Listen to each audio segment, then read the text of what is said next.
میں اس وقت 5ویں یا 6ٹھی جماعت کا طالب علم تھا، جس وقت ہم مسجد میں سپارہ پڑھنے جایا کرتے تھے۔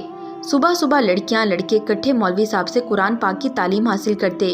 یہ سب ایک ہی محلے کے بچے تھے، سب ہمارے آس پاس اور ہمارے گلی کے لوگ تھے۔ بہت سادہ اور بہت اچھا دور تھا، نہ ہی پڑھانے والے کو کسی قسم کا لالچ تھا اور نہ ہی پڑھنے والے کو۔ مولوی صاحب اکثر بچوں کو پڑھانے کے عوض فیس نہیں لیا کرتے تھے، بس اس محلے کے لوگ ان کو کھانے پینے کا سامان اور ناشتے کا سامان مہیا کر دیتے، کیونکہ مولوی صاحب کا اس دنیا میں کوئی نہیں تھا۔ 70 سال کی عمر ہونے کو آئی تھی، مگر اب بھی صحت مند اور توانا تھے۔ مسجد میں نماز پڑھانے کی انہوں نے کبھی کوئی فیس نہیں لی تھی۔ مسجد میں ایک کمرہ تھا جو ان کے لیے مختص کیا گیا تھا۔ سب لوگ بڑھ کر ان کی خدمت کرتے، اچھے کپڑے اور تمام ضروریات محلے والے پوری کر دیا کرتے۔ مولوی صاحب بہت خوش تھے، ہر گھر کو اپنا گھر سمجھتے تھے۔ ہر گھر میں اس طرح آنا جانا تھا کہ تمام محلے والے لوگ ان کو اپنا بڑا بزرگ سمجھتے۔ یہ انہی دنوں کی بات ہے جب میں بھی اسکول جانے سے پہلے مولوی صاحب کے پاس سپارہ پڑھنے کے لیے جایا کرتا تھا۔ انہی دنوں ہم نے دیکھا کہ ایک لڑکا ان کے پاس مسجد میں سپارہ پڑھنے کے لیے آنے لگا۔ ہم ابھی بچے تھے، ہمیں اتنا معلوم نہیں تھا کہ وہ کون تھا، مگر ہمارے محلے کا نہیں تھا۔ مولوی صاحب سے کسی بڑے نے پوچھا کہ یہ بچہ کون ہے، تو مولوی صاحب نے بتایا کہ ان کے کسی جاننے والے نے انہیں اس کے پاس بھیجا ہے، اس لیے کہ اسے قرآن پاک پڑھا دیا جائے۔ وہ ایسی جگہ رہتا ہے جہاں آس پاس مسجد نہیں، ان کا گھر آبادی سے دور ہے۔ وہ بچہ بہت خاموش طبیعت اور پرسرار شخصیت کا مالک تھا، ہر وقت خاموش بیٹھ کر سر جھکائے پڑھتا رہتا، کام بہت مستعدی سے کرتا تھا، جبکہ ہم لوگ کام چور تھے۔ ایک دن بارش ہو رہی تھی، میرے علاوہ چند بچے تھے، بچوں کی تعداد بہت کم تھی۔ بارش میں بچے ویسے بھی مسجد میں کم آتے تھے۔ وہ لڑکا بھی خاموشی سے سر جھکائے پڑھنے میں مگن تھا۔ مولوی صاحب اس دن کہنے لگے، آج تو میرا دل چاہ رہا ہے کہ کشمیر کے سرخ اور لذیذ سیب کھاؤں، مجھے تو بڑے ہی پسند ہیں کشمیر کے سیب، مگر ہمارے نصیب میں کہاں۔ اور تھوڑی دیر بعد کوئی کام یاد آیا اور مسجد کے اندرونی حصے کی طرف بڑھے۔ مولوی صاحب جب گھر سے باہر آئے تو حیرت ان کے چہرے پر نمایاں تھی۔ ان کے ہاتھ میں سرخ رنگ کا سیب تھا اور کہنے لگے، یہ سیب اندر پڑا ہوا ملا ہے، تم بچوں میں سے کسی کا تو نہیں؟ ہم نے انکار میں سر ہلا دیا۔ مولوی صاحب حیرت سے سیب کو دیکھنے لگے اور کہنے لگے، حیرت ہے، سیب تو کشمیر کا ہے، مجھے ایسا معلوم ہوتا ہے کہ جیسے میری خواہش پر اللہ تعالیٰ نے اسے میرے لیے بھیجا ہے۔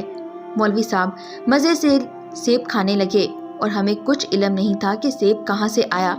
ایک دن اسی طرح صبح کے وقت پڑھتے ہوئے مکھیاں بہت بنبنا رہی تھیں اور مولوی صاحب ان کی وجہ سے بہت بیزار معلوم ہو رہے تھے۔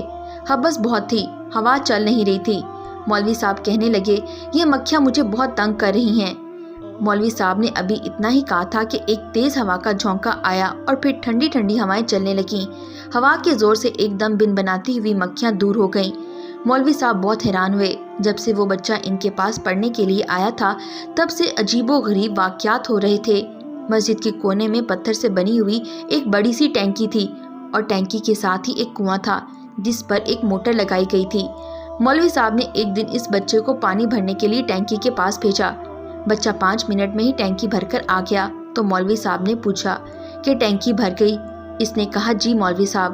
مولوی صاحب بہت حیران ہوئے اور پوچھنے لگے کہ 5 منٹ میں ہی ٹینکی بھرتی؟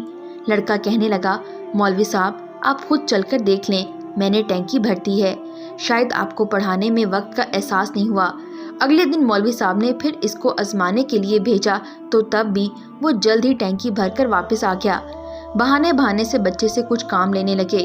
مولوی صاحب کو محسوس ہونے لگا اس بچے میں خاص بات تھی جو باقی لڑکوں میں نہیں تھی۔ اس دن ہم وہاں بیٹھے تھے اور بچہ پڑھ کر واپس چلا گیا۔ اس کے بعد ہم نے اس بچے کو نہیں دیکھا۔ اس بات کو سالوں گزر گئے۔ مولوی صاحب بیچارے بہت بوڑھے اور بیمار ہو گئے تھے۔ اب وہ مسجد میں نماز بھی نہیں پڑھایا کرتے تھے، اکثر اوقات اپنے کمرے میں ہی چارپائی پہ پڑے رہتے۔ ہم ان کے پاس اکثر چلے جاتے، ان کی دلجوئی کرتے اور ان سے گزرے زمانے کے قصے سنتے۔ ایک دن مولوی صاحب پوچھنے لگے، کیا تم کو وہ بچہ یاد ہے جو میرے پاس قرآن پاک پڑھنے آیا کرتا تھا؟ ہم نے کہا، جی مولوی صاحب۔ تو وہ کہنے لگے، کیا تم جانتے ہو وہ لڑکا کون تھا؟ میں نے کہا، جی نہیں مولوی صاحب۔ مولوی صاحب کہنے لگے کہ وہ لڑکا جنات میں سے تھا، اور میرا دوست ان کی بات سن کر حیران ہو گئے۔ مولوی صاحب کہنے لگا، ہاں بالکل، وہ لڑکا جنات میں سے تھا، مجھے اس بات کا علم شروع میں نہیں تھا، مگر بعد میں جان چکا تھا۔ اس کی حیرت انگیز چھوٹی چھوٹی کارستانیوں کا اندازہ مجھے آہستہ آہستہ ہونے لگا۔ ایک دن اس لڑکے نے کہا، مولوی صاحب، ہمارے گھر میں ختم شریف ہے اور آپ کو میرے ساتھ چلنا ہوگا اور ختم پڑھانا ہوگا۔ وہ شام کو مجھے لینے کے لیے آ گیا اور میں اس کے ساتھ اس کے گھر کی طرف چل پڑا۔ مجھے نہیں معلوم تھا کہ اس کا گھر کس طرف ہے۔ ریلوے اسٹیشن کی لائن عبور کر کے ہم کافی دیر پیدل چلتے رہے۔ ہم ویران علاقے میں داخل ہو گئے۔ میں بہت حیران تھا کہ وہ مجھے کہاں لے کر جا رہا ہے۔ میں نے پریشانی سے کہا کہ تم مجھے کہاں لے آئے ہو؟ تو وہ کہنے لگا، مولوی صاحب، آپ پریشان نہ ہو، میں آپ کو واپس چھوڑ جاؤں گا۔ وہ مجھے ساتھ لیے ہوئے ایک ویران جنگل میں داخل ہو گیا۔ میں چل چل کر تھک چکا تھا۔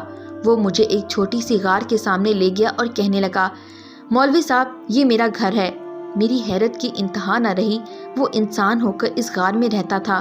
میں اس کے کہنے پر اس کے ساتھ غار میں داخل ہو گیا۔ اندر 2 مرد اور 3-4 عورتیں تھیں۔ انہوں نے ختم کا سامان رکھنا شروع کر دیا۔ شام کا اندھیرا تیزی سے پھیل رہا تھا اور مجھے پریشانی لاحق ہو رہی تھی۔ میں نے جلدی سے ختم پڑھایا اور کہا، چلو مجھے واپس چھوڑ کر آؤ۔ جب میں اٹھنے لگا تو ایک بوڑھا آدمی آگے بڑھا اور کہنے لگا، مولوی صاحب، ہم غریب لوگ ہیں، ہم آپ کی بہت زیادہ خدمت نہیں کر سکتے، مگر یہ ایک چھوٹا سا نذرانہ ہماری طرف سے قبول کر لیں۔ اس نے ایک تھیلی میری طرف بڑھا دی۔ میں نے تھیلی کھول کر دیکھی تو اس میں کوئلے تھے۔ میں نے کہا، نہیں، آپ یہ رہنے دیں، مجھے کچھ نہیں چاہیے۔ انہوں نے بڑے سے تھیلے میں مجھے کھانے کے لیے سامان بھی دے دیا اور ایک ہاتھ میں کوئلے کی تھیلی پکڑا دی۔ تھیلی میں نے اس لڑکے کو پکڑا دی اور وہ مجھے ساتھ لے کر واپسی کی طرف چل پڑا۔ مجھے دل ہی دل میں بہت غصہ آ رہا تھا کہ اتنی دور بھی آیا اور ملا کیا، کوئلے اور تھوڑا سا کھانے کا سامان۔ جب اسٹیشن کے پاس پہنچے تو اس لڑکے نے کھانے کا سامان مجھے پکڑایا اور کہنے لگا، مولوی صاحب، یہ رکھ لیں۔ میں نے دل ہی دل میں شکر ادا کیا کہ گھر کے پاس پہنچے۔ چلتے چلتے مجھے کہنے لگا، مولوی صاحب، آپ کا بہت شکریہ، دعاؤں میں یاد رکھیے گا۔ اتنا کہہ کر وہ لڑکا واپسی کے لیے مڑ گیا۔ کھانے پینے کا سامان میں نے رکھ لیا اور کوئلے میں نے بیکار سمجھ کر پھینکنا شروع کر دیے۔ گھر پہنچتے پہنچتے میرے پاس 2-4 کوئلے ہی رہ گئے تھے۔ وہ بھی میں نے آ کر غصے سے چارپائی پر پھینک دیے اور خود کو کوسنے لگا۔ خواہ اتنی تکلیف کی، چل چل کر بھوک محسوس ہو رہی تھی۔ میں نے تھیلا اٹھا کر کھانے پینے کا سامان نکالا تو میں دیکھ کر دنگ رہ گیا کہ کھانے پینے کا سامان جو انہوں نے میری آنکھوں کے سامنے ڈالا تھا وہ سارا گند اور غلاظت بن چکا تھا۔ میں بہت حیران ہوا اور اچانک میرے ذہن میں ایک خیال آیا اور میں ساری بات سمجھ گیا۔ وہ لوگ انسان نہیں بلکہ جنات کے گروہ میں سے تھے۔ میں نے فوراً اٹھ کر کوئلے کی تھیلی دیکھی تو میں دیکھ کر حیران رہ گیا کہ جو چند بچے ہوئے کوئلے تھے وہ میرے سامنے سونے کی طرح جگمگا رہے تھے۔ وہ سونے کے ٹکڑوں میں بدل چکے تھے۔ مجھے بہت حیرت ہوئی، یہ کیا ہو گیا؟ لیکن میں ساری بات سمجھ چکا تھا کہ وہ جنات تھے اور وہ بچہ جنات میں سے۔ مجھے بہت افسوس ہوا اور افسوس کے ساتھ ہاتھ ملانے لگا۔ میں نے سارے کوئلے کیوں پھینک دیے؟ میں فوراً اٹھ کر واپس کی طرف بھاگا۔ اسٹیشن کے پاس جا کر کوئلے ڈھونڈنے لگا۔ میں پاگلوں کی طرح ادھر ادھر دوڑتا رہا اور کافی دیر تک تلاش کرتا رہا، مگر وہ مجھے کوئلے کے ٹکڑے نہ ملے۔ اس لڑکے کو معلوم ہو گیا تھا میں کوئلے کے ٹکڑے پھینکتا چلا آ رہا ہوں۔ مجھے یقین ہے کہ وہ ٹکڑے اٹھا کر اس لڑکے نے اپنے پاس رکھ لیے تھے۔